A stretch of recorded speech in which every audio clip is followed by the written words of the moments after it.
안녕하세요. 역사권 정보와 토지 이야기의 김관우 소장입니다. 오늘의 주제는 땅을 싸게 사는 방법에 대해서 말씀을 드리겠는데요. 어, 그 조건이 달려요. 첫 번째는 호재가 없을 때, 두 번째는 호재가 있을 때.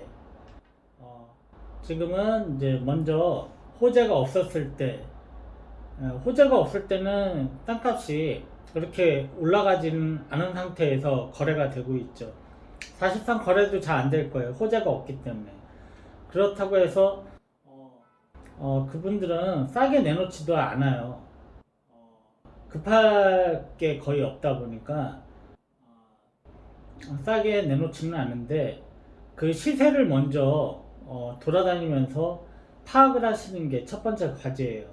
근데 금액도 여기서 조금 지방마다 이제 좀 차이가 있는데 어, 금액 단위가 좀 낮으면 이렇게 만만치가 않아요. 거기에 대해서. 그러면은 일단 내가 얼마 금액이 있다. 이거를 이제 부동산에서 그 알려주고 기다리셔야 되는데 한 군데 두 군데 가서는 사실 쉽지는 않거든요. 그리고 부동산에서도 땅만 전문적으로 취급을 하는 데가 있어요. 그리고 작업을 전문적으로 하는 사람들이 있는 데를 좀 찾아주는 게 제일 땅을 싸게 구입하실 수 있는 방법 중에 하나거든요. 그렇다고 해서 거기 그 터줏대감이라고 하는 뭐 이장님이라든가 농사를 짓는 분들이 진짜 싸게 공급을 해줄 수도 있는데 그렇지 않은 경우도 꼭 있기 때문에 먼저 시세를 알아보시는 게 가장 중요한 거예요. 예를 들어 가지고 여기는 지금 호재가 없는 지역이라서 평당 30만 원이다 라고 이제 하는 시세가 딱 정해지면 내가 이제 살려고 하는 금액이 25만 원, 20만 원일 수가 있잖아요. 그러면 20만 원짜리가 나올 때까지 기다리셔야 되는데 그 땅을 그렇게 파는 사람은 그 지역의 시세를 모르는 사람이에요. 그러면은 작업은 당연히 상속을 받았거나 아는 분의 뭐 중요를 받았거나 뭐 이런 상황이 된 땅들인 거죠. 그 동네에 있는 분들은 시세가 내가 30만 원이기 때문에 급할 게 없지 않은 이상은 20만 원을 팔지는 않아요. 그냥 느긋하게 뭐 조금 좀 급하신 분들은 25 정도 팔 수가 있다는 거죠. 그래서 여기서 싸게 사시려고 하면은 일단 먼저 시세를 알고 정직하게 하는 데를 찾아내셔야 돼요. 네이버 사이트 안에서 부동산에 들어가시면 그 지역에 매물이 나와 있는 것을 확인하실 수가 있거든요. 그래서 거기 부동산에 가셔가지고 이제 매물을 많이 갖고 있는 데를 찾으시면 거기서 그러니까 매물 확보를 잘 하고 있는 부동산에서 싸게 공급을 받으실 수가 있어요.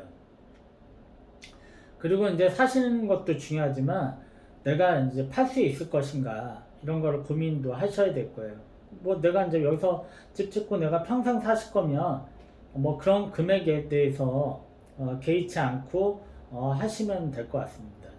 일단 키포인트는 뭐냐면은 그 지역의 시세를 먼저 파악을 하셔야 된다는 거. 그리고 이제 시세에 대해서 나중에 다시 말씀드리겠지만 시세라고 하는 거는 제가 보는 이제 시세는 뭐냐면은 30만 원이다. 그러면은 현재 사람들은 잘 안 사요. 그 시세에.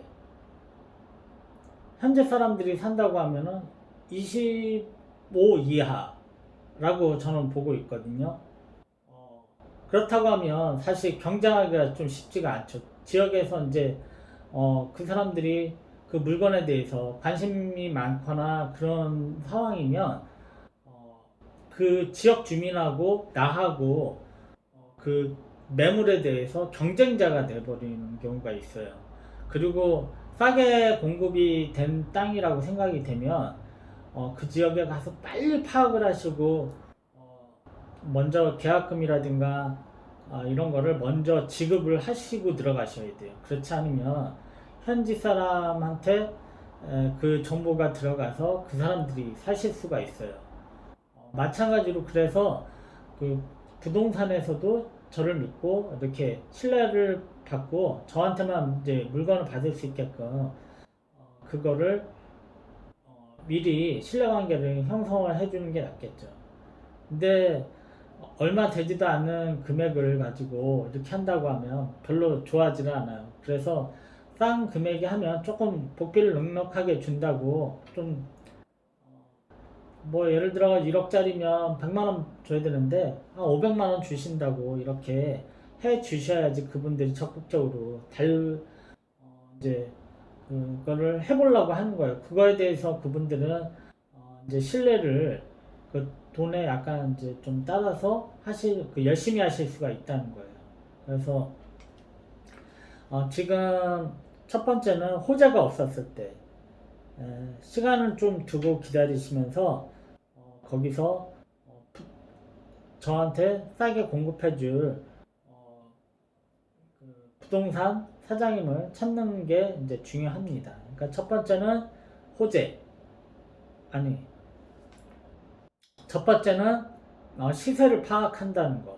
그다음 두 번째는 부동산 사장 전문적으로 그거를 하는 부동산 사장님을 찾는 거. 이게 저도 찾아보니까 이건 쉽지는 않아요. 제가 이제 예를 들어가지고 평택 어느 지역에서 땅을 구하려고 하는데 저도 이제 이렇게 외지인이 와서 그 땅을 대달라고 하니까 잘 안 대주는 거예요.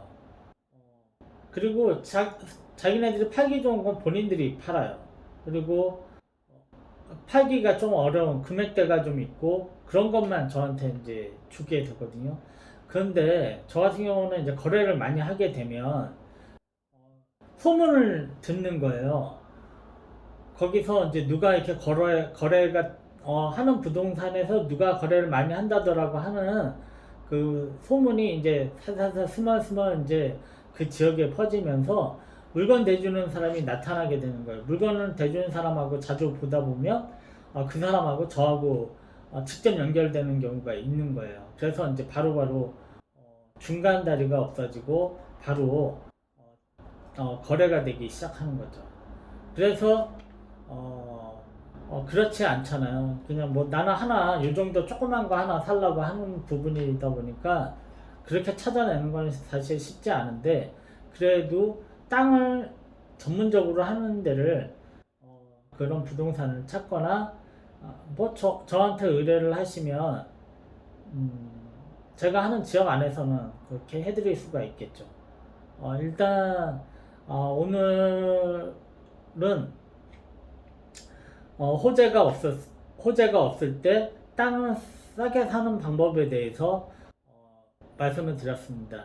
다음에는 호재가 있을 때, 이것도 만만치는 않은데 호재가 있을 때 저의 경험을 토대로 싸게 살 수 있는 방법, 그것도 단계가 있어요. 이거 그 호재가 초기에 걸렸을 때, 중기에 걸렸을 때, 이제 좀 말기에 걸렸을 때, 요때마다 이제 물건을 살 수 있는 방법이 다 다르게 정해져 있는 것 같아요. 그래서 그거에 대해서는 별도로 다음 시간에 제가 시간을 마련해서 설명해 드리도록 하겠습니다. 역사권 정보와 토지 이야기의 김관훈 소장이었습니다. 감사합니다.